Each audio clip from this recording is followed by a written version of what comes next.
Hey guys, and welcome back to my channel. And in today's video we're going to be doing some repair work on this Honda 4514 riding tractor. Now, I've serviced this tractor before. You can check out the link above, and it is in for a new problem. And this was actually a video that I posted a couple years ago, and this particular tractor has had quite a lot of work done to it already. So the customer called me up and said that he's getting a very bad vibration on the back end of the machine. So I had to take apart the back of the machine. Here's the back side with the seat and also the foot plate, so I can expose the drivetrain here. Now, in the previous video, I did do a lot of work: timing belt, water pump, steering, a bunch of stuff, new rubber dampers on each side of the drive shaft. Actually, this is a new drive shaft. The original one was damaged beyond repair on the front end. But now we are down here where the input shaft of the transaxle is located. And I don't know how well I'm going to be able to get a picture of. I did clean up the threads here. There was quite a bit of rust. There is what is called a flange to spline adapter, or companion flange. It's on the diagram there. And it is a no longer made part from Honda. Now, here is the companion flange. I have cleaned it up, so this was actually pretty rusty in here. And inside you can see that the splines are in the inner diameter here, and this would connect to the input shaft of the transaxle, which would then adapt it to this flange, which would go to the rubber damper that's connected to the drive shaft. But you could see in this video here of where the vibration is coming from. The splines are fretted out. It's just after so long, and this is tight as can be, so this is really only, this bolt is only meant so it doesn't come off the shaft, but the splines, just the fitment, it's no longer an interference fit.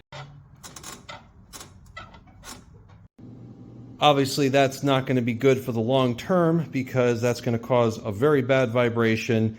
I don't think this thing would fall off or anything like that, but the vibration at very high speeds is not going to be ideal. If anything, the machine feels like it's about to shake itself to pieces. Now, my current situation is this part is no longer available from Honda. The input shaft, which, let me just put this down here. Nothing wrong with the bearing. It's perfectly fine. In fact, I'm very, very surprised how well this transmission, the condition that it's in.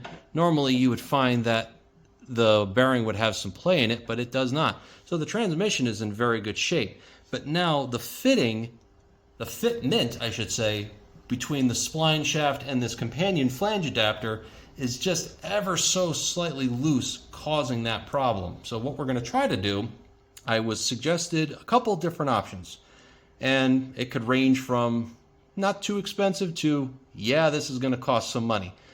The first option, which I'm going to go with, well, I'll start with the most expensive. The most expensive that was told to me was to bring this down to a machine shop. They can go and make this new part, and they can make the splines ever so slightly smaller so that you have a nice interference fit, nice tight fit, and then the bolt would go here, and that's what that little channel in the input shaft is for, just so that it doesn't pop off. And a machinist would be able to go and remake the part, make it as tight as possible without having to redo the splines. The input shaft, I think, is still available from Honda, but it's going to cost somewhere in the neighborhood of $175. Would require the transmission to be removed, split open, the pinion gear replaced, bearing, outside race and other parts. It's just a nightmare of work I really don't want to do. So then the more affordable option is that we're going to use something called Loctite 660. For those familiar with Loctite in general, their products are very good. They're basically used to lock screws and bolts and stuff like that together. And this 660 stuff is actually intentionally designed for this type of application for spline shafts. And what that will basically do is we'll just coat that on the splines here, put the companion shaft adapter piece back in, put the bolt in, and then let it set up. And then hopefully in 24 hours, I will not get that play anymore, and it's good for up to 300 degrees Fahrenheit operating temperature. And if I ever wanted to get that companion adapter off, I'd have to heat it up to about 300 degrees or more for this to release. Now, I hope to never have to do that kind of work again, but let's give that a try. I'm hoping that once we put that stuff on there, we can get that to where it won't have that play anymore and stop this vibration. So what I've gone ahead and done off camera here is just, first I start off with some WD-40, and then I use some carb spray basically to clean the metal, get rid of any residue that might be on there before I apply the Loctite 660 to it. As you can see, the splines are nice and clean. We're going to go ahead and put that Loctite stuff on there, and then the trickiest part now, I guess, is to get this exactly to the position it needs to be so that the bolt that threads on the side here will line up with the input shaft, so that once it's on there, it's on there. It hopefully will stay solid without any vibration or wobble, and if it needs to come off, well, that'll be another video. So here we go. I moved the light here so we can see a little bit better, but here is the Loctite 660 stuff. Let's see if we can focus in on it here. There we go. Cool. If you're interested, go ahead and scan that if you're interested in what this is. But apparently, this is good for spline shafts and that type of application. So I smeared it all over the input shaft, and then I slid it on here. I was able to line up the bolt and the keyway there, and I just went a little bit extra around the edge here while keeping the front face of the flange clean, which if I have to sand that down, I will. But I'm hoping that with this now in there, I'm going to let it cure for about 20 minutes. It should stay pretty solid, and then we'll wait 24 hours. Keep our fingers crossed that this should hold it in place without any lateral vibrations. Well, that application went pretty good. Hopefully in about another 20 minutes that'll be solid enough and cured to where it should hold it in place, and I'll wait a full 24 hours here before I even attempt in reinstalling the drive shaft. But as you can see, I got plenty of other machines that I can work on, and those will be for other videos. And here we are about 24 hours later. Let it cure. How did that do? Let's see if I can. That feels way tighter.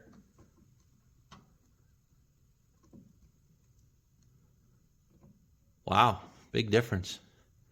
Now, the interesting thing with this stuff is that I still see it's a little sticky still, but I believe in between the splines, according to the data sheet, it says that it cures with anaerobic curing, which means that in the absence of oxygen, it will bond the metal together. Well, that's just me slipping here, but I am not feeling any lateral movement anymore. That's great.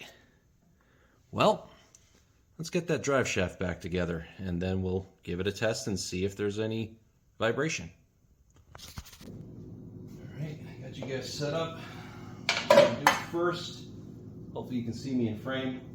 We're gonna put the rear damper back on the drive shaft first. Now, initially, I put some grease on it when I was trying to fit this back together the first time. I had a little trouble getting it back in. So we're going to coat this in a little bit of grease to make it easier to get into the part here of the drive shaft. Going to have to do the same thing to the front damper. Just put some grease on it to make it easier to reinstall and put back together. And then hopefully, with enough luck, I can muscle this drive shaft back into place, get it aligned, and then we'll have to spin the drive shaft to line up these bolts to go to the flange adapter. So let's do that.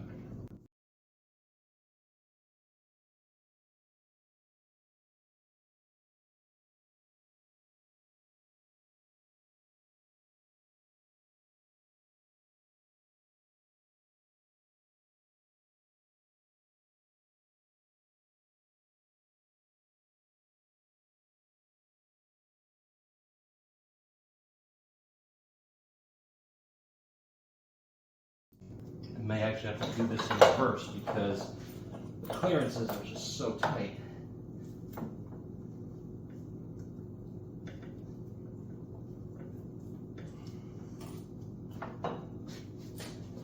Can't put the rear damper on first. Apparently I need to put some of the front damper in first.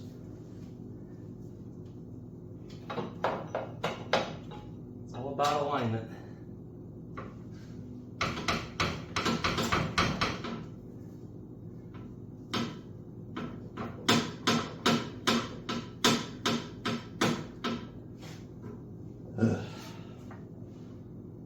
A lot harder than it looks because you're working against that rubber damper. Makes for good video and obviously for making a mess. Now, try this again. Should be still enough grease on here. Now we have a little bit of flex to play with here. Hopefully.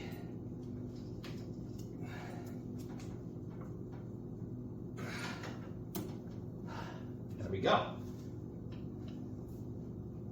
Now it's a matter of twisting this, get to the right direction here. And once you get them started, you should be in good shape.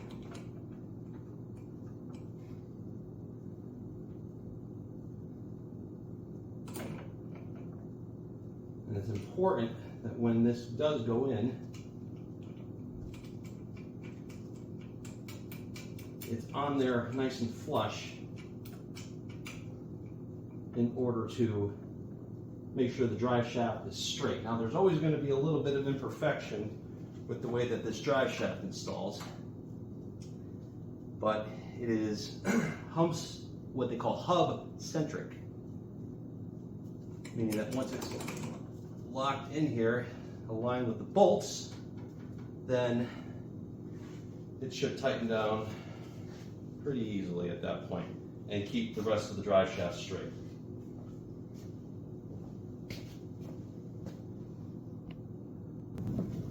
Zoomed a little bit tighter in so you can see the area that I'm working on. Just getting my vice grips set up to where I need to hold the drive shaft in place when I'm tightening these bolts. That way it doesn't move anywhere.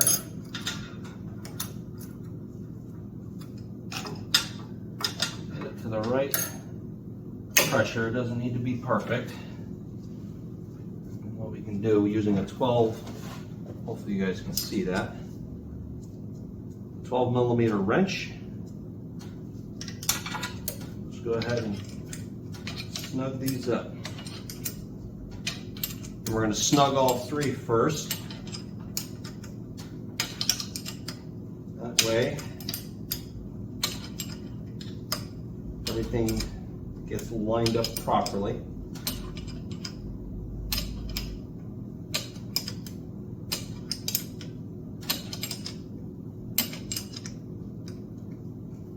So that's snug.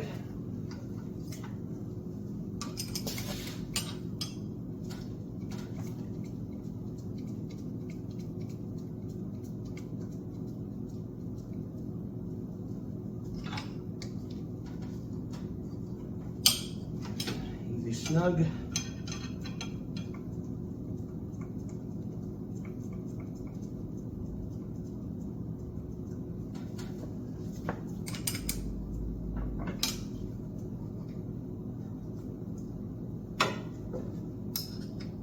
Not to be gorilla tight, just tight enough.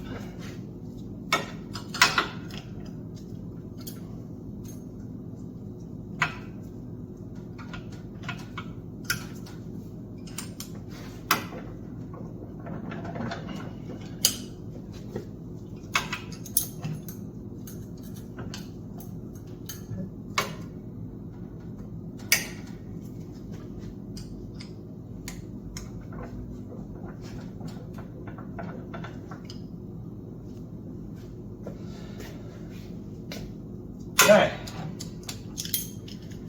that is in as snug as I am comfortable with. Now the next thing I want to check is how much deviation or play is in this drive shaft. Now before, earlier in the video, we saw this deflecting back and forth, so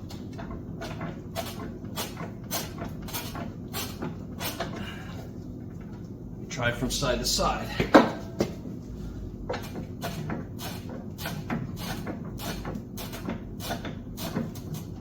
That's way better. Way better. But now the proof is in actually starting it up and seeing how it is. Let's do that. Okay, so we got the machine running. I just had to bypass the neutral safety switch, and the transmission is disengaged, so I don't have to worry about it, and the parking brake is up. Now at a low idle it won't show any signs of vibration, but now what we want to do is crank this all the way up to high speed and look for any vibration.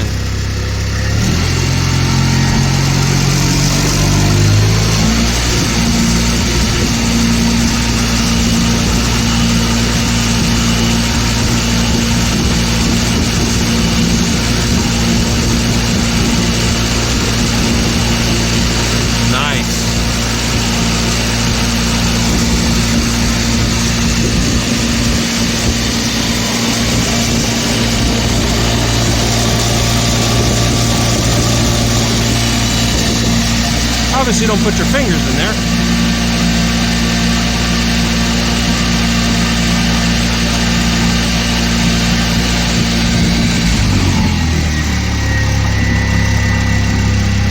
Cool. I'm going to call that a win.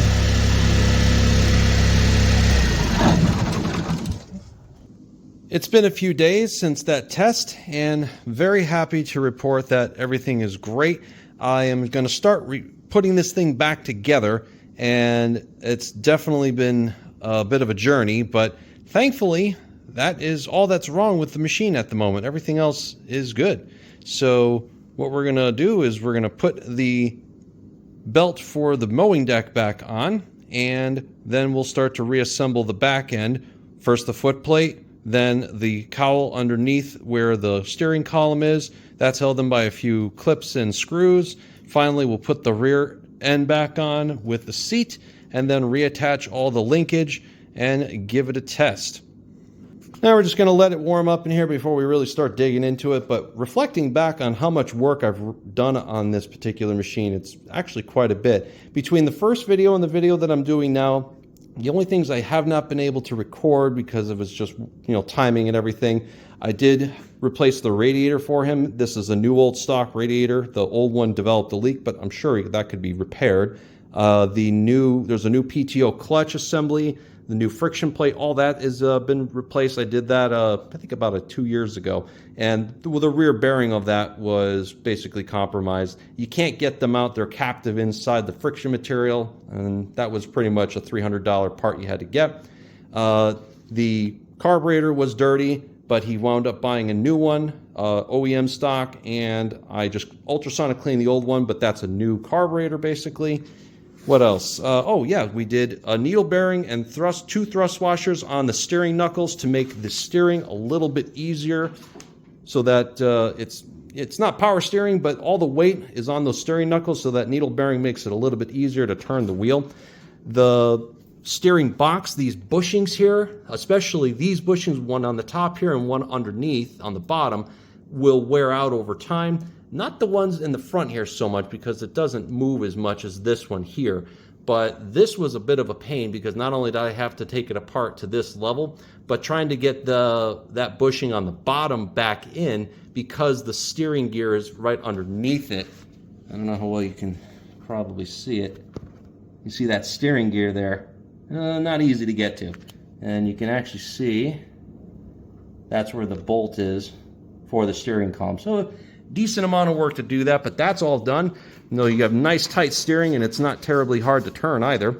We've replaced a few. I think we replaced this idler pulley here, and a new set of blades on these, because I did wind up in the first video, I believe. No, it wasn't on the first video. I did press out all the bearings on this particular mowing deck and press new ones in. So this has had a full-on refresh.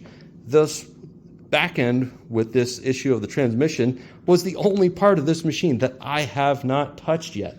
And finally, probably the most weirdest thing that I've had to do was this parking brake cable was frayed, and to find one, I actually had to import it from Denmark. I could not find it anywhere here in the United States. So this has had quite a story so far in the last couple of years, but still, you know, a lot of work to put a machine like this in the shop and to get it running properly and to put it back together, because parts are just becoming that much harder to find. But yet there's a hell of a cult following for these machines, and glad to be a part of that. I will put this out again like I did a quick video I did a little while back. If there's any questions about this machine that you're having, please feel free. I've joined a couple Facebook groups thanks to my wife. She found the Facebook groups, and that's how I was able to get some suggestions for help on this companion flange adapter issue that I was dealing with. But yeah, this has been a cool project. So enough me blabbering. Let's go and get this back together. I do apologize. I'm not going to show all of the reassembly. If there's anything specific that you want to see, please let me know. I do see this machine at least once a year for regular maintenance and whatnot. And when it comes in like this, it usually hangs around for a little while just because of, you know, trying to find parts. And you can see that snowblowers are starting to come through. I got another 3 of them outside. They're starting to pile up. So I really want to get this thing out of here, fixed, and back to the customer as soon as I can, as the weather starts to get colder. So everything's put back together, ready to go back to the customer. And what we're going to quickly do, let's just hop on here. I don't feel any vibration. We'll go up to high speed.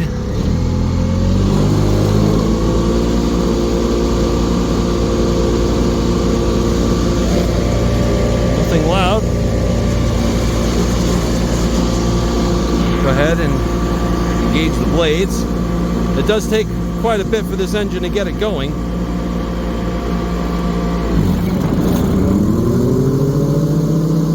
Once it goes,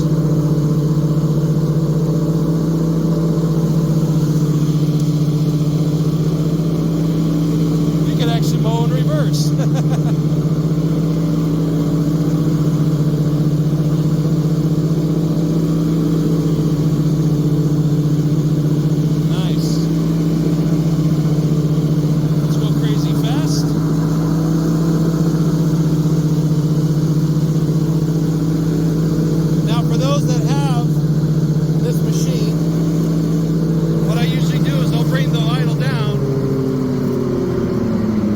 Putting all that stress,